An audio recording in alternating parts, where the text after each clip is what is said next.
aunque no lo crean, doctores, ustedes no deberían tener gastritis, por ejemplo, ¿no?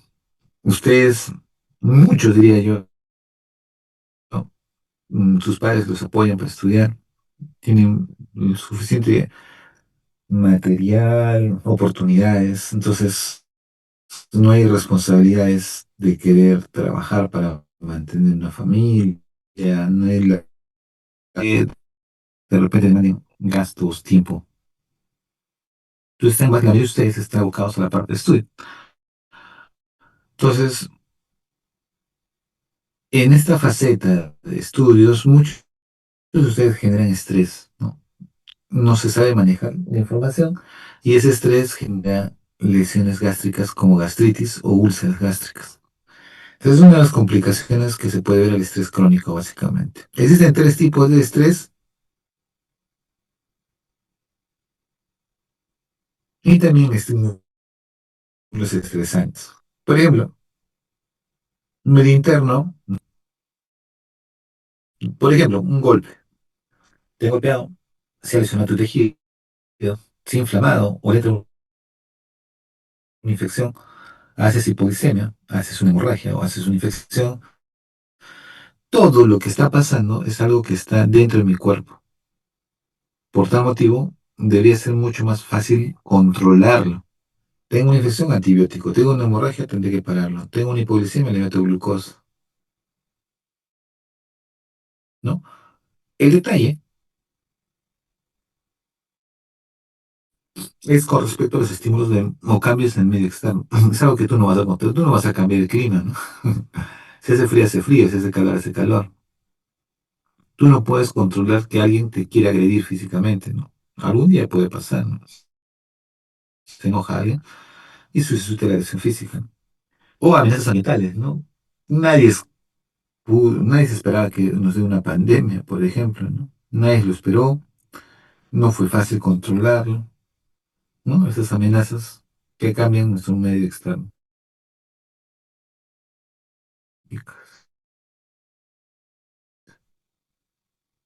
El miedo, la rabia, la ansiedad, la sorpresa. Pregunta, ¿es bueno tener miedo o no? ¿Consideran que el miedo es bueno? Levanten sus manitos, escriban sí, no, sí, no. ¿Es bueno el miedo o no es bueno? A ver, chicos. Sí, muy bien, ¿no? O sea, ya, genial. Todos llegamos a la conclusión que sí es miedo. El miedo sí es bueno. ¿Por qué? Porque me ayuda a dirigir mi vida, pues. Ya, o sea, mm, me ayuda, es como un guía, ¿no? Por ejemplo, les comento. Tuve una guardia y me llegan dos shock traumas, y tuve que manejar hasta tres, y cada uno, porque tienes que tomar decisiones rápidas, en instantes, para salvar la vida de una persona y la otra persona estrés. O sea,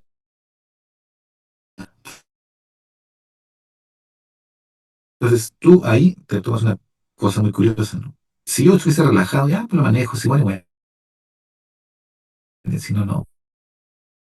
Bien, bien controlado, por si acaso, te lleva a una situación en la cual reflexionas y dices, no, no me puedo equivocar, lo tengo que hacer bien, ¿no? Es como que el miedo te hace hacer más cauteloso,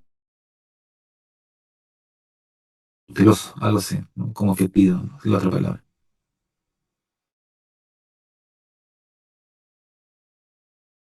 Sí, entonces es bueno, o sea, ahí realiza. ¿Cómo así? Mm, te da miedo y no sabes cómo actuar, o te da miedo y no tomas una decisión. ¿No? Y eso pasa en la vida real, entonces, ¿no? O sea, el miedo a la decisión, ¿no?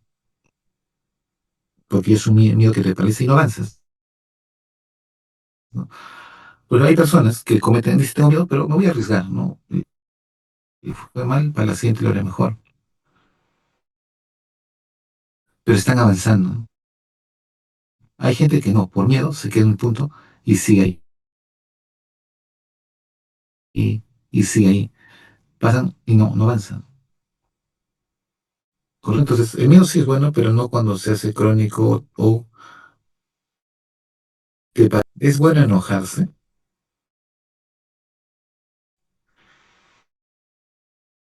es bueno que ser el buen samaritano, tranquilos, no, acá tenemos que ir entre todos, no vamos a pelearnos, a discutir, ¿no? ¿Qué opinan? ¿Es correcto enojarse, tener rabia o no?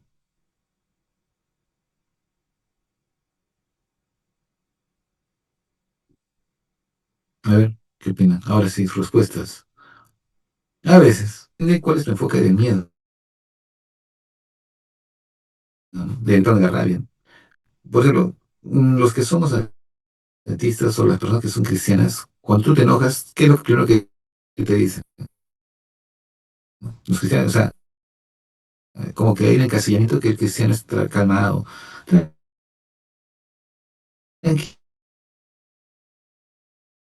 tranquilo, tolera todo, ojo, es parte de, ¿no? O sea, el que ustedes se enojen, el que se ofusquen, es parte de ser de nosotros, ¿no? Entonces, sí, la rabia es parte de, ¿no? Por ejemplo, es un ejemplo así, muy, ya, indignación por algo injusto, correcto, o lo escondes en ti y te quedas con eso y no lo dices, pero estás ahí fastidiado, enojado, y eso te genera cambia la situación. Sí, la rabia puede ser por indignación, puede ser por algo justo, o puede ser por algo que tú querías y la otra persona te lo arrebató, te lo quitó, o sientes que lo que es tuyo es tomado. Enojarse. Por un ejemplo, así, solamente un ejemplo, ¿no? Ustedes han visto que Jesús cuando fue al templo y se enojó, agarró un látigo y comenzó enojado, ofuscado porque habían manciado el templo de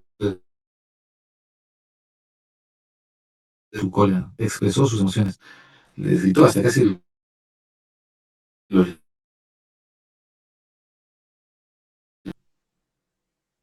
si una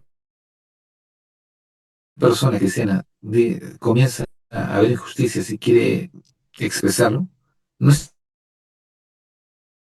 que Jesús hizo eso para defender. Entonces,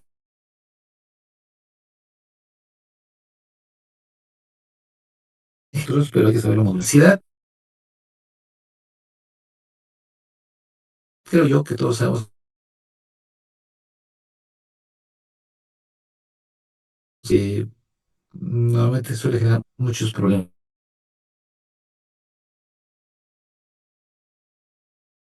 Adaptar.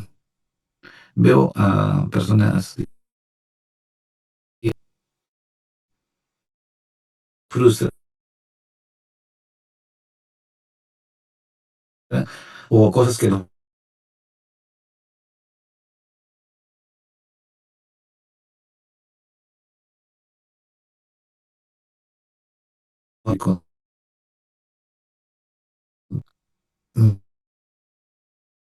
Básicamente, mm, mm,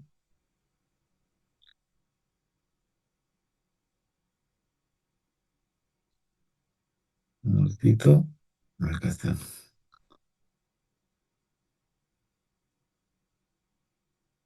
Ya, vamos a ver primero. La magnitud de la respuesta depende de cuán fuerte es el estímulo, qué tan intenso es el estímulo. Pero tampoco no es un factor muy preponderante, ¿ah? Porque les pongo un ejemplo. Tú un día estás caminando por la calle y ves que un pitbull comienza a atacar a una persona.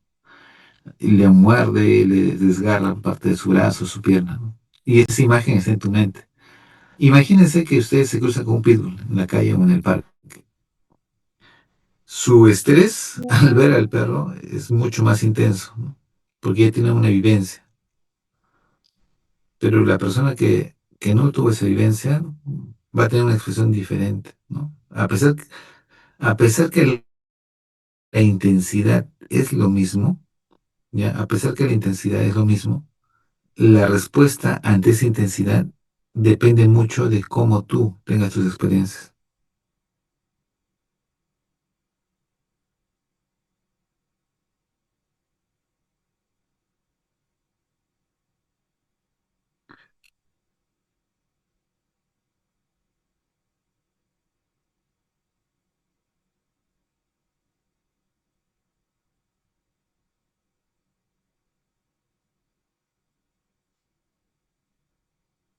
A ver, chicos, ¿esta clase la dicté con ustedes o no?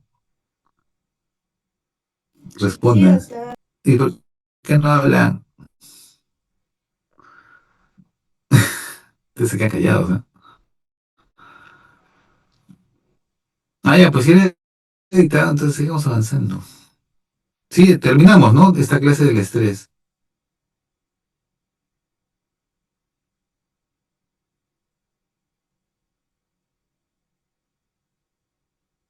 Sí, seguros que acabamos toda la parte para ya.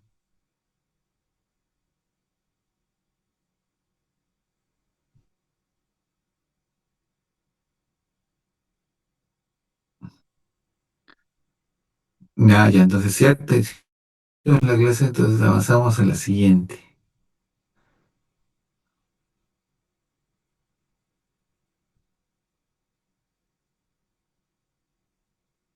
Entonces, corramos. Ve, ven, un ratito.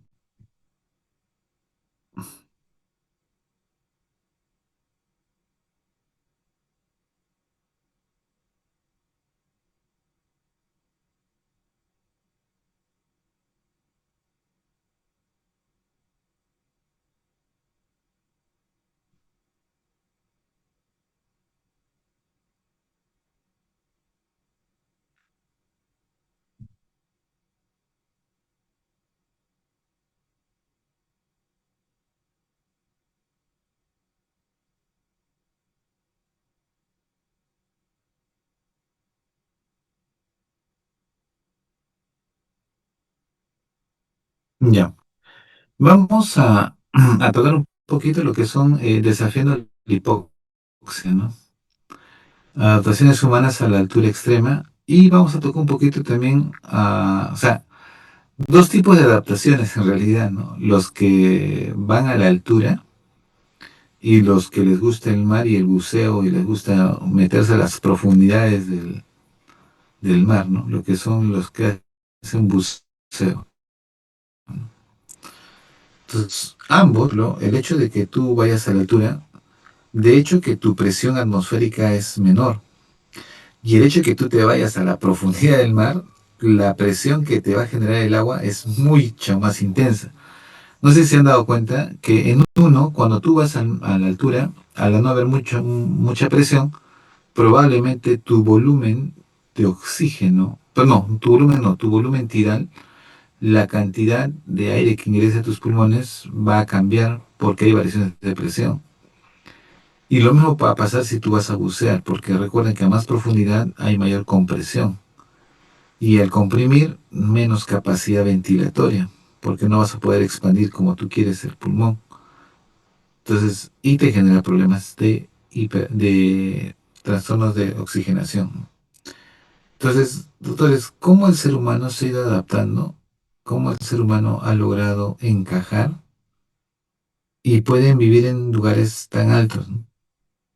Por ejemplo, los europeos, cuando tú dices, yo he trabajado a 5.000 metros sobre el mar, como que ¿qué? En Europa casi no es común o no es humano vivir en esa altura porque es mucho frío, mucha exigencia, ¿no? Pero el ser humano se adapta. O sea, el ser humano puede estar en temperaturas frías, ¿no? Por eso es que hay gente que vive en el Polo Norte, hay gente que vive en los polos, hay gente que le gusta adaptarse al calor, ¿no? Y vive en temperaturas muy altas, ¿no? Desiertos, hay gente que vive en el desierto, ¿no? Hay gente también que le gusta mucho el agua, o sea, el ser humano se puede adaptar de muchas maneras, pero en esta oportunidad vamos a hablar de la altura. La exploración de ambientes extremos revela lo extraordinario que tiene su cuerpo para adaptarse. Es genial. O sea, como les mencioné, el deporte es como superar obstáculos y superar tus límites, ¿no?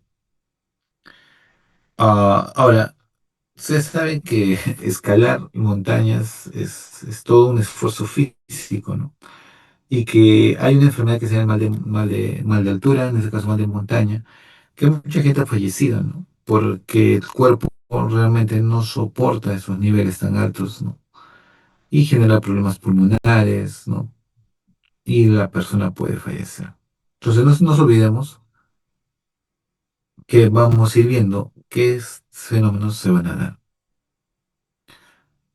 Por ejemplo, aproximadamente 450 millones de personas viven en ambientes de montaña. Es bastante. De los cuales 25 millones residen por encima de los 3.000 metros. Los trabajadores de una mina de azufre en el volcán Aucanquilcha, en Chile, establecieron el récord de resistencia humana permanente a 5.580 metros de altura, ¿no? O sea, ellos vivían a ese nivel, casi 6.000 metros, ¿no? Una cosa es escalar, llegar y bajar, y otra cosa es que te quedes viviendo ahí, ¿no? Yo personalmente no me gustaría quedarme tan alto, pero sí yo tuve la oportunidad de estar un año en mi salón, casi a 4.800, casi sí, 4.800, ¿no? Y es extremadamente, la hipoxia en pocas palabras, la sensación de falta de aire es muy marcada. Y específicamente nosotros vamos a comenzar a sentir los rezagos de esta altura, ¿no? Si no estás adaptado, tu cuerpo no va a responder adecuadamente. Y a pesar de eso, hay mucha gente que se expone a estas altitudes, ¿no? Bien, entonces, veamos, cada vez que una persona se expone a la altitud por razones laborales, deportivas, turísticas, ¿no? Una cosa es ir a jugar a Cerro de Pasco y otra jugar al Estadio Nacional, ¿no? Comprender los mecanismos de adaptación y los trastornos potenciales resulta fundamental, ya que muchos procesos que ocurren en respuesta a la hipoxia ambiental son similares a las patologías que cursan con hipoxemia. Para esto tienen que entender que nuestro sistema, a ver, les hago una pregunta.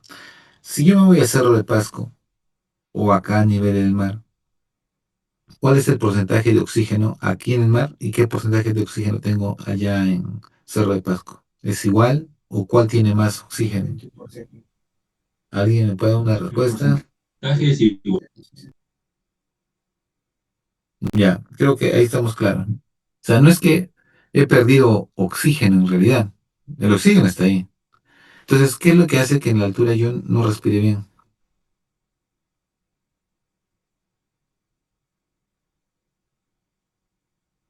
La presión. La presión atmosférica, ¿no? Entonces, doctores, vamos a ver que la presión atmosférica juega un papel importante en la altura. O sea, no es que falte oxígeno, sino que hay modificaciones de la presión. Ustedes saben que más o menos hasta 20.000 metros sobre el nivel del mar, el oxígeno y el nitrógeno se mantienen idénticos.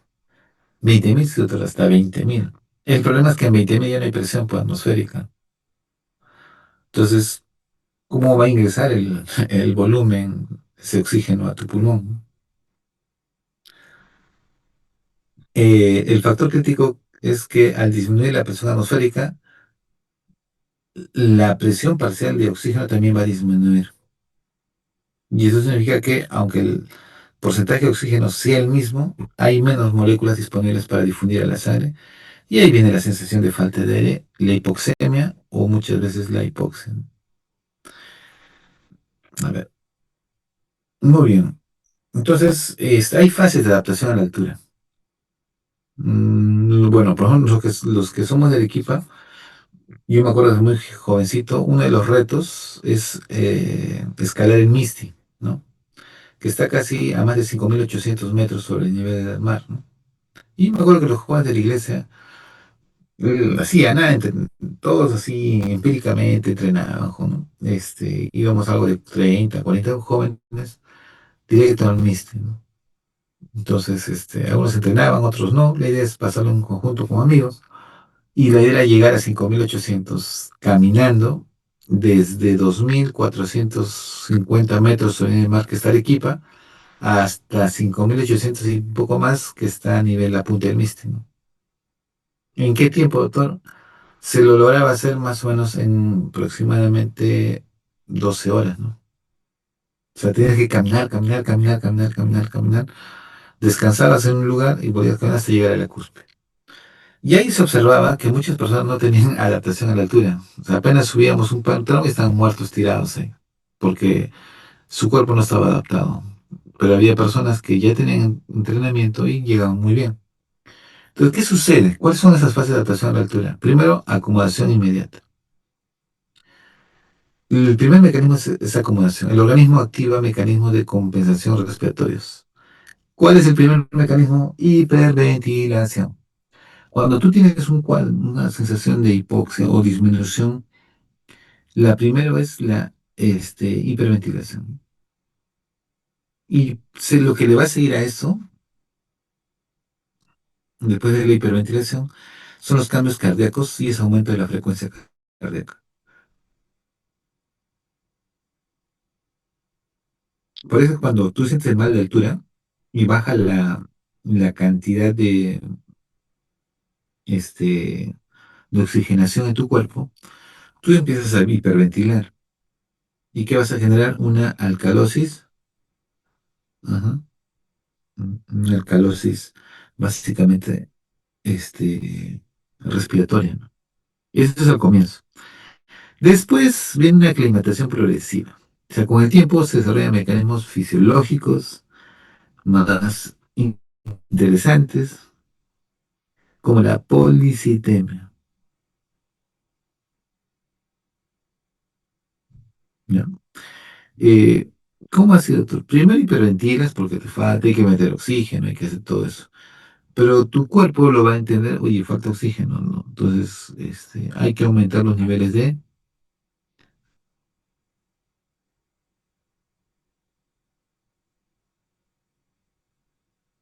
¿Qué tenemos que aumentar ahí? Entonces, por ejemplo, si yo estoy ya en la primera fase, se activó, hiperventilo, mi taquicardia, ¿qué es lo que sigue?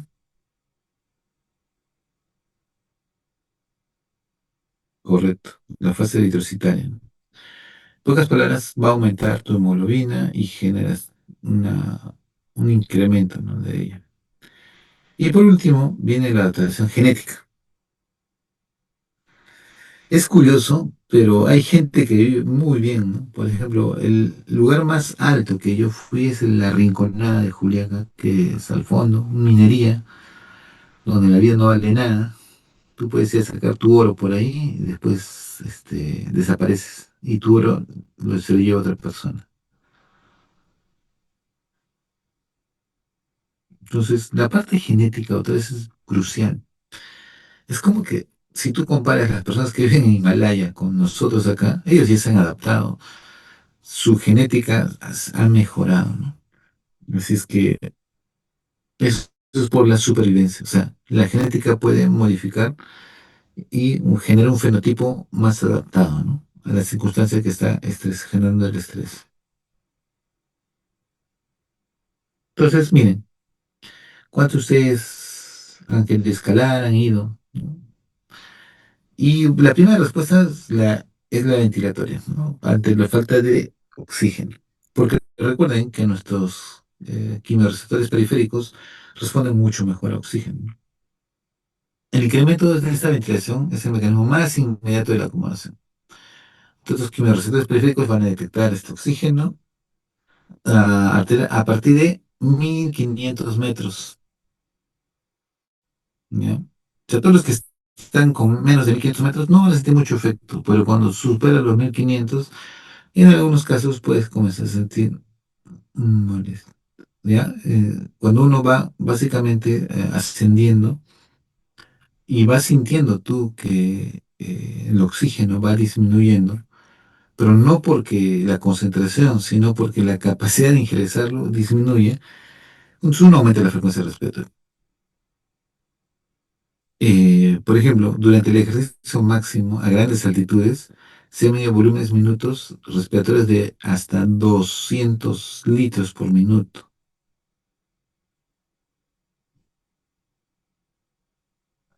Así es que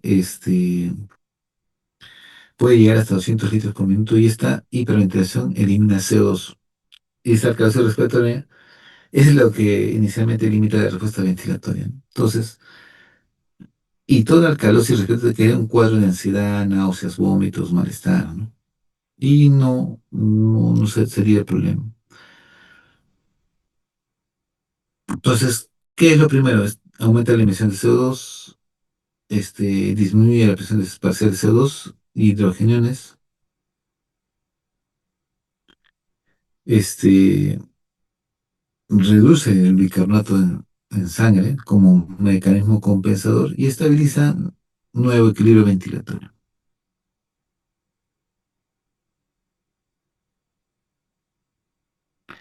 ¿Listo? Entonces, miren, vamos, hiperventilación, primer fenómeno. Alcalosis respiratoria, le sigue la compresión renal que es más lento y se dio un nuevo equilibrio. O sea, ya te adaptaste.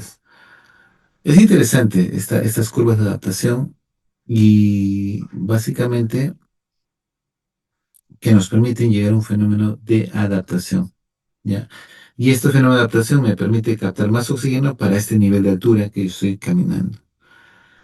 A ver, ¿qué pasa con tu cerebro cuando estás en la altura? No sé cuántos de ustedes han ido a, ¿cómo se llama este lugar? El lago de siete colores. Chancay, más arriba creo que es, ¿no? No, no es Chancay. Ah, Canta, ya me acuerdo. No, los que han viajado, por ejemplo, Canta y han ido a la Laguna de Siete Colores, es como que tu mano lo sientes medio cianótica, ¿no? Algunos visto que sus saturaciones a ese nivel de 5000 y tantos baja su saturación hasta 80, 82. Entonces, cuando estás expuesto a esos cambios, a estas altitudes, los cambios en los gases arteriales tienen recuperación sobre la circulación cerebral. La hipoxemia induce vasodilatación cerebral, mientras que la disminución del CO2 produce vasoconstricción.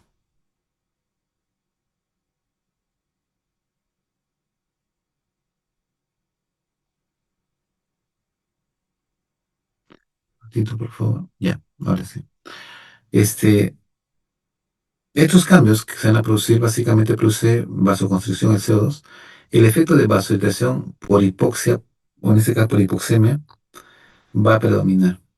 Ocasiona un incremento del flujo cerebral, que se relaciona con la cefalea animal aguda de montaña. Repito, ¿por qué me duele la cabeza, doctor? Me duele la cabeza. Porque se produjo una vasodilatación con hipoxemia. ¿Ok? Entonces, y esto, esa vasodilatación como efecto secundario, va a producir la cefalea, ¿no? Este incremento es transitorio, producido durante los 3 primeros días, seguidos de un retorno progresivo a valores iniciales.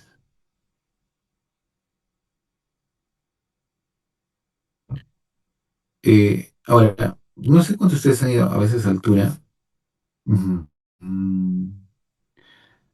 pero muchas veces te da náuseas, dolor de cabeza, cefaleas, ¿no? ¿Cómo es la difusión pulmonar y la vasoconstricción hipóxica? La disfunción, por ejemplo, del oxígeno, o perdón, la difusión del oxígeno a través de la membranita, ¿no? De la membrana respiratoria, básicamente, se hace un poquito más lento, ¿no? Y esto va a hacer que haya diferencia en las presiones parciales entre el aire alveolar y la sangre venosa, ¿no? El Everest, esta diferencia es de apenas de 12 a 14 milímetros de mercurio comparada con la de 60 a 64 milímetros de mercurio a nivel del mar, ¿no? Entonces, esta difusión pulmonar va a tener ciertas dificultades. Hay mecanismos protectores, ¿no? La hipoxemia alveolar aumenta la endotelina 1, que produce vasoconstricción, y disminuye el óxido nítrico, ¿no? Que es un vasodilatador. Ya, entonces la hipoxia alveolar aumenta la endotelina 1 en el endotelio vascular pulmonar, ¿no? Entonces yo tengo ahí, y me ayuda un poquito a relajar y que mejoren la perfusión. Segundo, redistribución de flujo. Esta vasoconstricción dirige la sangre hacia los alvéolos bien ventilados, evitando que la sangre final mezclada sea de menor calidad. ¿Ya? Entonces vamos. El primer mecanismo es protector, el segundo es de redistribución de flujo, ¿no? Vamos a dar la sangre a donde realmente corresponde, y la otra es la contrapartida, ¿no? ¿Qué sucede aquí? Disminuye la superficie de difusión de los gases respiratorios limitados en intercambio gaseoso, ¿no?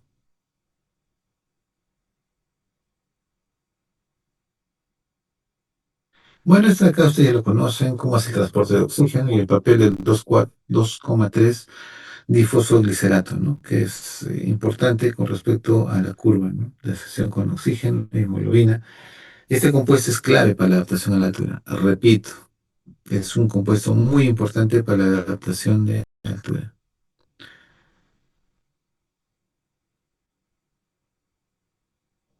Cuando básicamente nosotros usamos el 2,3 difosfoglicerato, es un compuesto clave en esta adaptación y en la aclimatación que nosotros hacemos cuando vivimos a ese nivel, ¿no?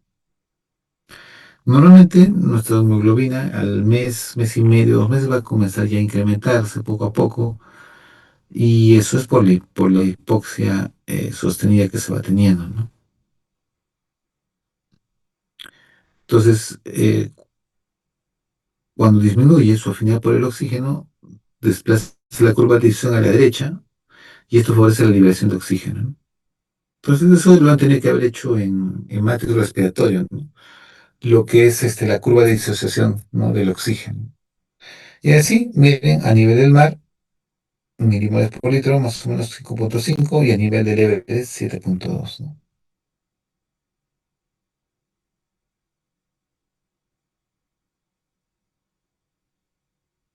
¿Qué pasa con tu sueño cuando estás en la altura? Cuando uno dice que va a dormir a más de 3.500 metros, aparecen más trastornos del sueño, ¿no? Déficit de atención, somnolencia diurna, insomnio, despertares nocturnos.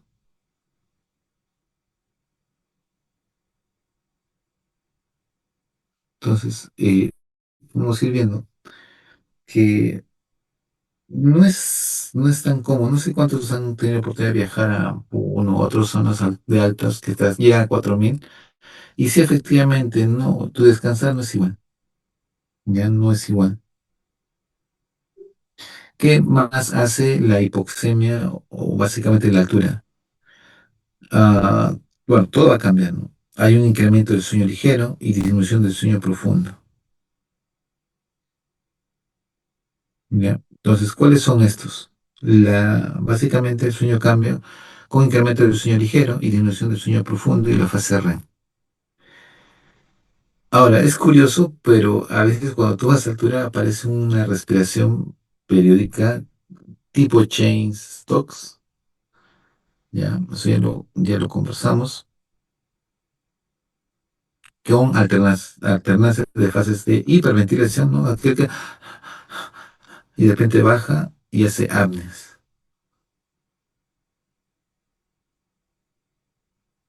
¿ya? Entonces, más o menos la frecuencia oscila entre 2 al 2% y 90% del tiempo total del sueño según individuo, ¿no? Las pausas respiratorias suelen durar más o menos 20 segundos, provocando importantes desaturaciones, ¿no? Y eso genera problemas.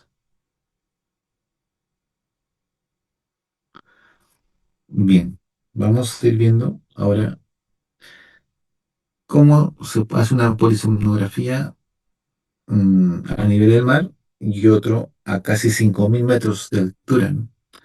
Donde yo hice mi CERU, más o menos. ¿Qué sucede a nivel del mar? Básicamente, nuestro flujo respiratorio es regular. La saturación de oxígeno es estable. El índice apnea-hipoapnea 1.5, 20 hipoapneas totales. Y se logra tener un sueño reparador. A 5.000 metros, por lo menos 890 apneas.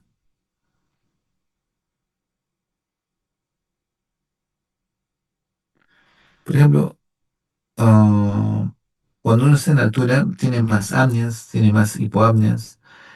La relación apneas-hipoapneas es extremadamente diferente. Hay desaturaciones importantes y el sueño nunca se consigue bien. El sueño es fragmentado. Sueñas un poco, despierta. Sueñas un poco y despierta, ¿no? Ese es el problema de la altura. Con respecto al corazón, en la fase aguda hay aumento de la actividad simpática, ¿ya? Hay elevación de la frecuencia y el gasto cardíaco. Listo. Pero también hay adaptaciones crónicas, doctores, en las cuales, conforme pasa el tiempo, más bien hay disminución de la frecuencia y del gasto cardíaco a veces también. ¿Ya? Entonces, y el otro es el efecto beta bloqueante, ¿no? Que tiene que ver con los receptores beta 2 adrenérgicos.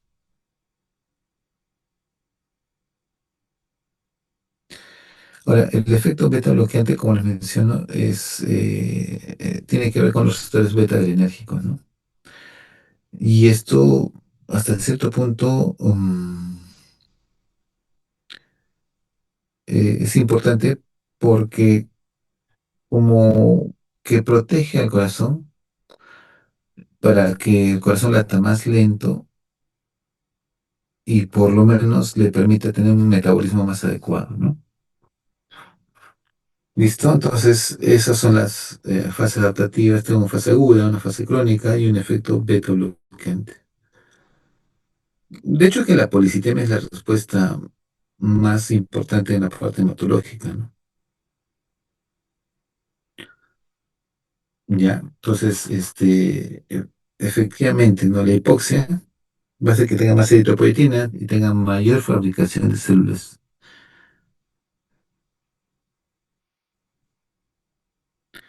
Entonces, vamos a ir viendo ciertos fenómenos, como por ejemplo, Fernando Garrido, tras 62 días en la cima de la Concagua, que es en 1962, registró una hematocrit de 64%.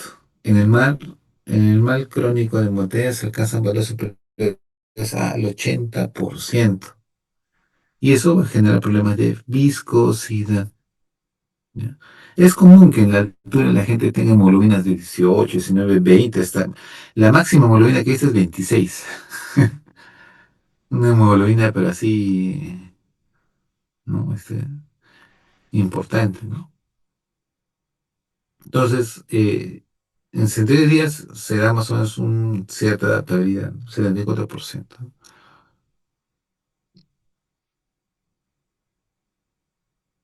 ¿Qué pasa con el sistema endocrino? Básicamente, el ACTH y el cortisol que están aumentados porque es un factor de estrés. Hay también adrenalina.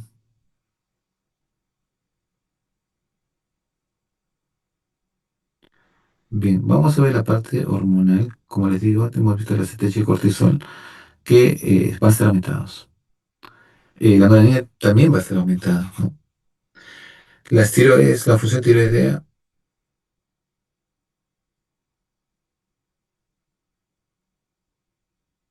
Acá vamos a ver básicamente en la parte tiroidea dos cosas interesantes, ¿no?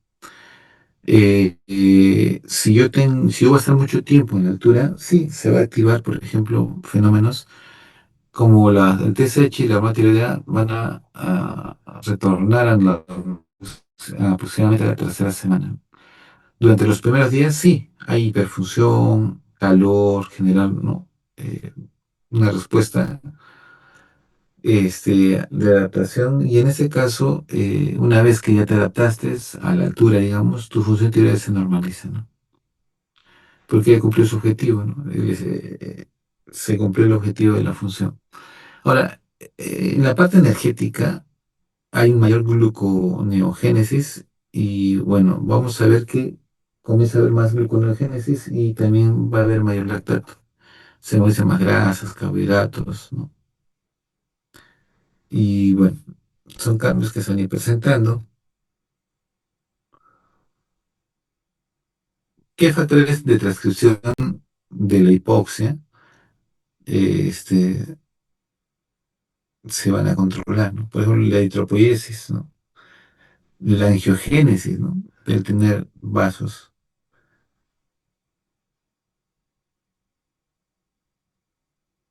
Un ratito, por favor, un ratito, van a disculpar, me están llamando. Un ratito.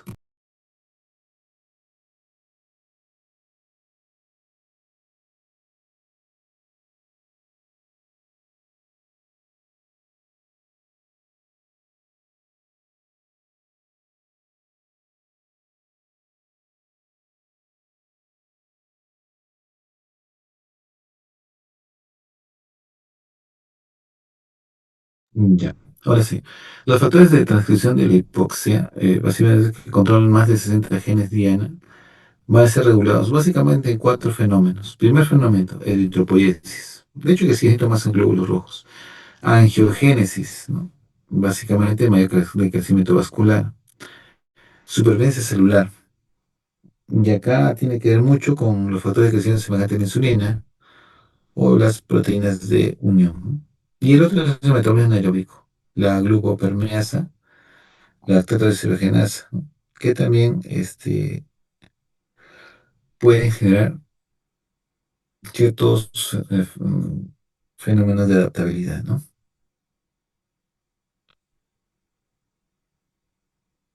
Para ir finalizando, doctores, ¿qué trastornos nos da esta adaptación? Miren, te puede dar un mal de agudo de montaña, te puede dar edema cerebral, edema pulmonar o el famoso mal crónico de montaña, ¿no? Una cosa es mal agudo y otra es el mal crónico. Estos cuatro fenómenos son los que pueden presentar todos tus pacientes, ¿no? Por ejemplo, el mal agudo de montaña es el que tiene cefalea, náuseas, vómitos, anorexia, agotamiento, trastorno del sueño. Te aclimatas y ya, desaparece. El edema cerebral, doctores, es la forma maligna que amenaza la vida y eso tiene que ver por la acumulación excesiva de líquidos, ¿no? En, en el, en el cerebro. Entonces, es como que se altera el sistema nervioso y genera edema cerebral. Peligroso. El otro es edema pulmonar, que es lo mismo, pero solamente no cardiogénico.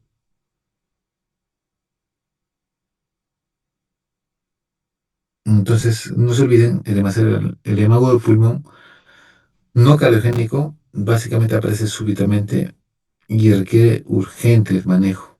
Y tienen que bajarlo, o bajar de la montaña o del lugar que está escalando.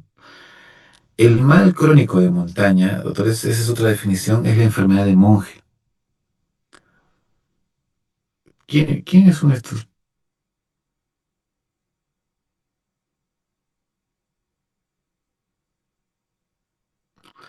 Por ejemplo, ¿qué es la enfermedad de monje? Porque fue descubierto básicamente por acá en Perú, ¿no? Monje Medrano. Y logró, con sus observaciones, darse cuenta que las personas de altura tenían mayor glóbulos rojos, mayor hemoglobina, ¿no? Pero que a pesar de tener eso, generaban cianosis, ¿no? Les he dicho que la sangre estaba más espesa, y cuando la sangre se hace lenta, hay más riesgo de trombo,